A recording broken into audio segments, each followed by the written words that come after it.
Positivity असली घरातून तरी समाजात सेम पॉझिटिव्हिटी असेल हे नसतं. आणि बऱ्याच मुलींचं असं होतं की घरातही नसते, समाजातही नसते.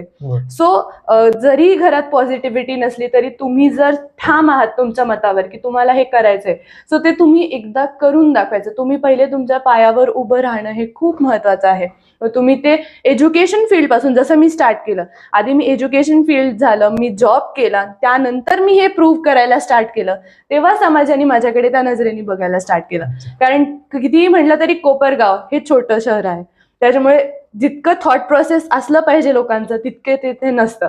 सो घरातून जर तुम्हाला काही प्रॉब्लेम्स आहेत किंवा तुम्ही फेस करताय की तुम्हाला इकडूनही प्रेशर आहे, लोकांचंही प्रेशर आहे, दोन्ही प्रेशर तुम्ही घेऊन चालतायत, तर तुम्ही तुमच्यासाठी ठरवायचे की तुमच्यासाठी काय इम्पॉर्टंट आहे, तुम्हाला प्रायोरिटी कशाला द्यायची.